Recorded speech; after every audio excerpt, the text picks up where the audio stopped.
What's up, guys?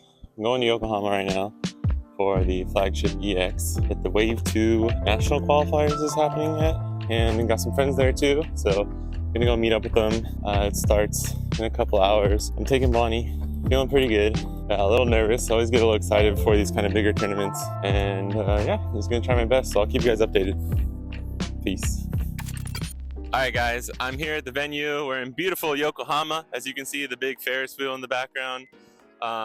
Gonna be participating in the flagship today. Is that Fidelio TCG? Oh my god. For YouTube? Is that Kai from iKyla Kai? Oh, how do you know my channel? I follow you, bro. It's almost like we've met before. It's almost like we're friends in real life. Yeah. Hi Kai. Hello. How you doing? I'm doing well. Are you in the championship today? I am not, but I did get lucky and qualify for the flagship EX, which I know you did as well. Yep, that's what I'm here for too. So let's just talk real quick. We have the CS, the Wave 2 Finals CS is going on. If you guys want to see more about that, Kai is making a video, so go check it out over on his channel. In like less than 2 months. Less than 2 months. Just check it out whenever it happens. No, it'll be out sooner than that. But I wanted to just take a quick second to talk about what we're both playing at the flagship. So I'll let you go first. What leader did you bring today? Sorry, I'll bring it out. Oh yeah, okay. All right, Kai, what leader are you playing today at the flagship? I am playing Red Purple Luffy. Nice, nice. Why did you pick Red Purple Luffy? Okay, so Doflamingo matchup, slightly losing. Maybe like 40% winning, 35 if you end up going second. Yeah. So not great. Shanks matchup, maybe like 70% winning. Purple Luffy matchup, maybe 65% winning. Okay.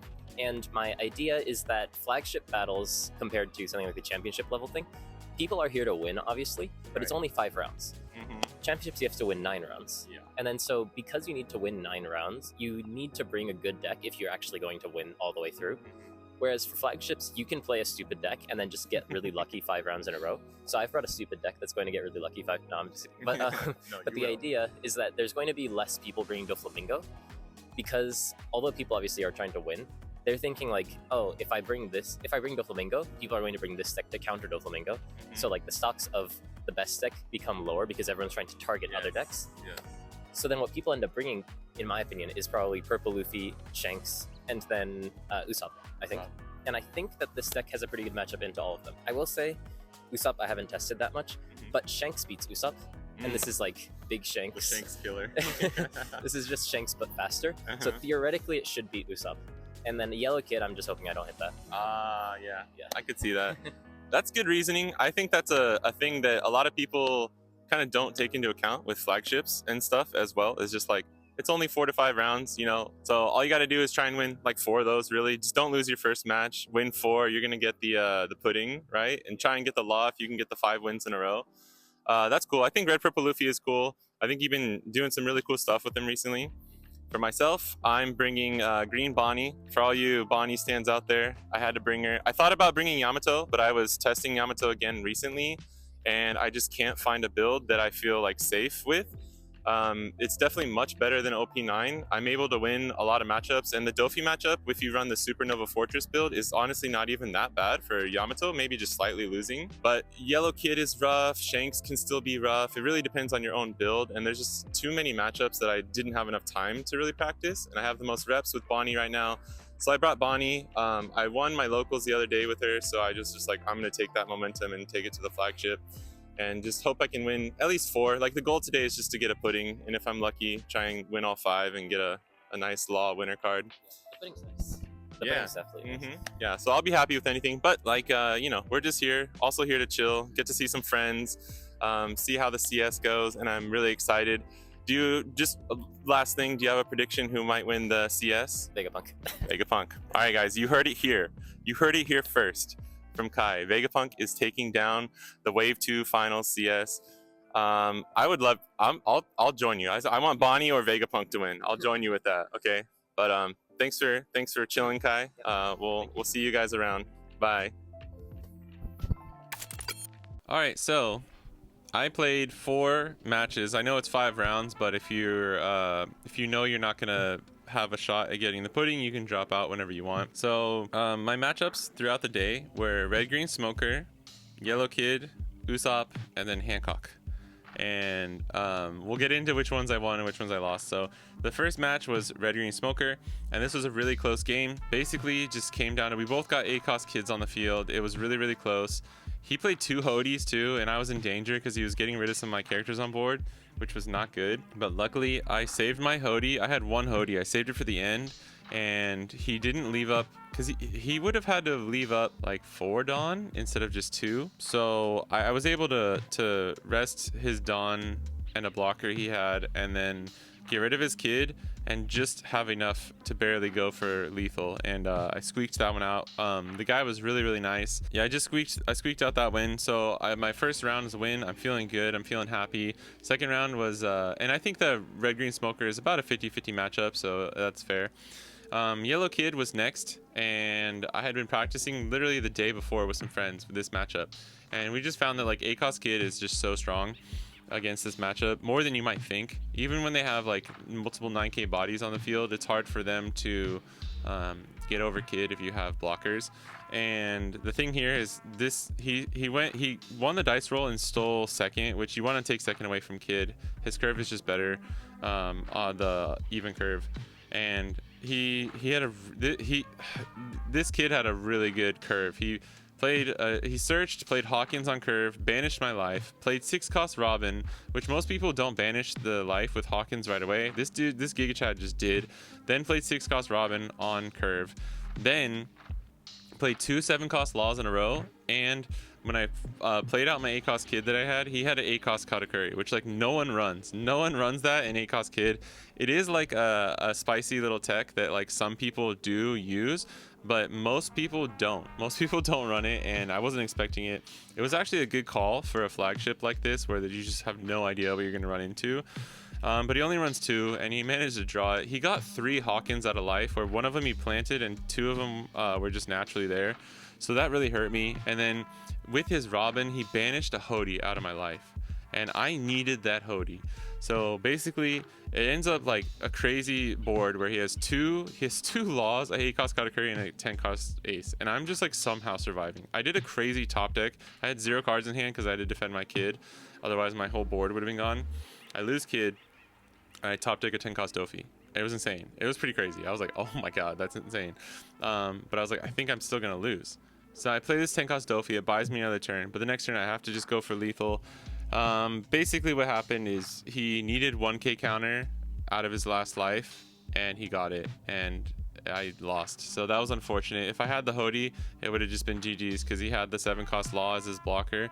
But even with all that, with like the perfect curve and him getting a lot of strong stuff against me, it literally just came down to 1k counter, which really sucks. But the guy was a cool dude. He was really nice, and yeah, GG's to him. So now I'm 1-1. My next match was Usopp.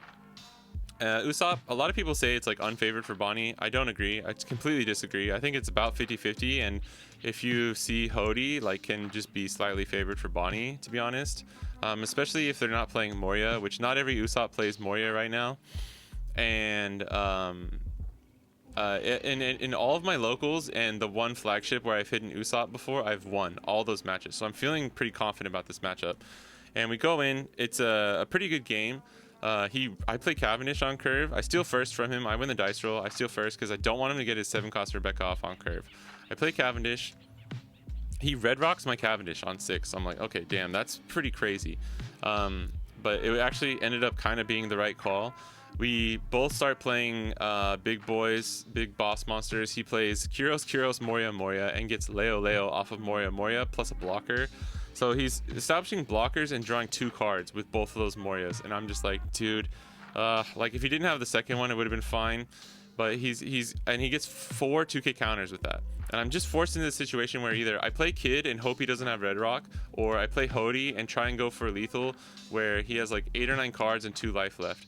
And I'm just like, I think the math meme goes across, and I'm just like, I think the chances are slightly better of him just not having a Red Rock, because he searched so much with Leo and Rebecca's where I'm like, he must have sent it to the bottom, right? But no, he had it, so he He plays Red Rock to bottom deck my kid, and then has the 4-cost Zoro to KO my 2-cost blocker too. And I'm just like, well, guess I'll die. So I ended up losing that one. That was really unfortunate because I was like, man, I could have just tried to go. I could have tried to gone for lethal. I don't know if it would have gone through. We didn't have time to like sit there and like figure it out. So, but GG to them. That was unfortunate. So now I'm 1-2, and I essentially almost have no chance of getting the pudding. But I'm like, I'm gonna play one more match. And I hit a Hancock, and I'm like, well, guess I'll die. But I know the matchup so much better in OP10, and like I'm better at the matchup, and we have Tashigi. We have this little thing called Tashigi now, and Tashigi is the best friend against blue. So strong against Dofi, so strong against Hancock. Not really that strong against black, but that's a different story. Basically, my opening hand was bad. I mulliganed it, and it was like iffy. I had 8-cost kid, and that's it. Luckily, I draw to the 3-cost Tashigi along the way. I set up some good moves where they're just bouncing Tashigi back. They grab blade Tashigi like towards the middle of the game. I just draw a second one, bro. I'm just too good. I'm too good for all the unfortunate shit that happened to me throughout the day. Like that someone was shining a little light down on me during that game. But honestly, by that point, I had gained enough tempo and resources that I don't even know if I needed the second one.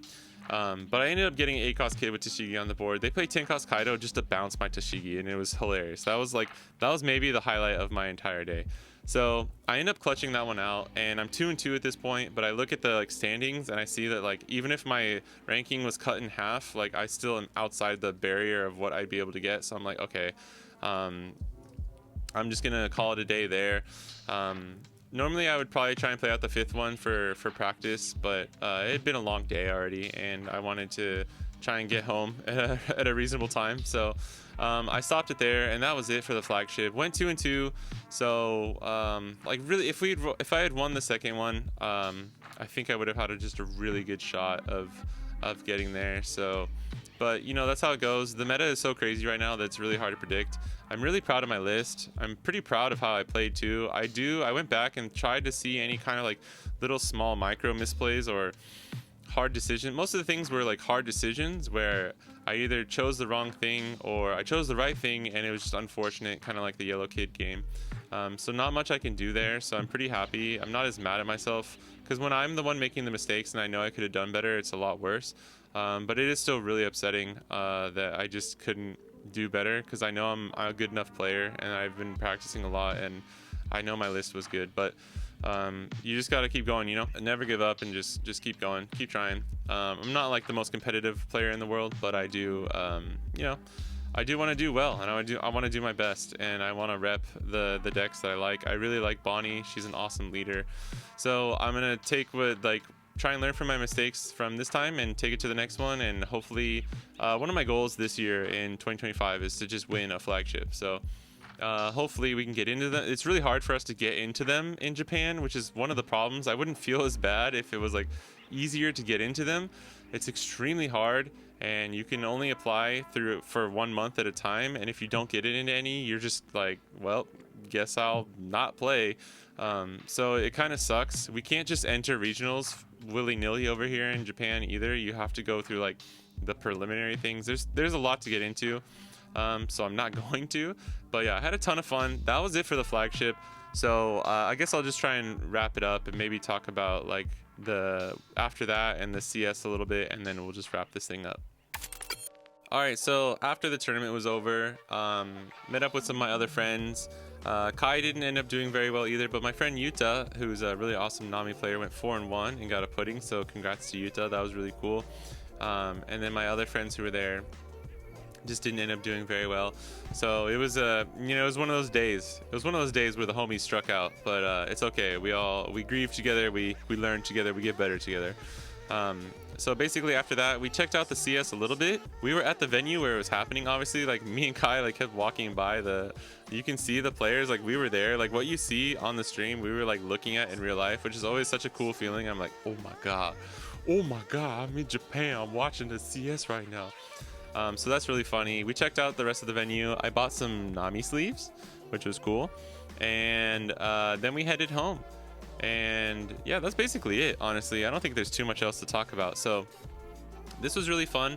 If you saw the CS, there were some cool matches on there. So basically, this is going to lead up to the Japan Nationals that'll happen next month, and then that'll lead up to Worlds.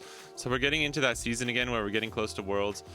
Super excited, and just gonna keep trying my best to enter as many tournaments as I can while still making all these videos and streaming on Twitch. Speaking of which, I do stream on Twitch 2 or 3 times a week, so please check me out over there at Fidelio TCG.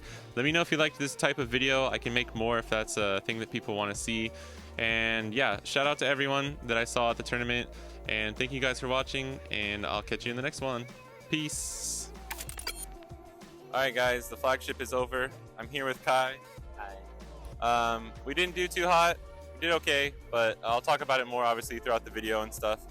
But we're on our way home now. You can check out the awesome Ferris wheel. Yeah, I hope you guys enjoyed the video, and I hope you watched the CS. I just want to say thank you. Please like and subscribe to the channel, and make sure you're subscribed to this guy too, this beautiful, handsome man. So sad. Yeah, we're a little bummed, but we had a ton of fun, and it is what it is. But just want to say thank you guys, and we'll catch you in the next one. Bye bye. Bye-bye.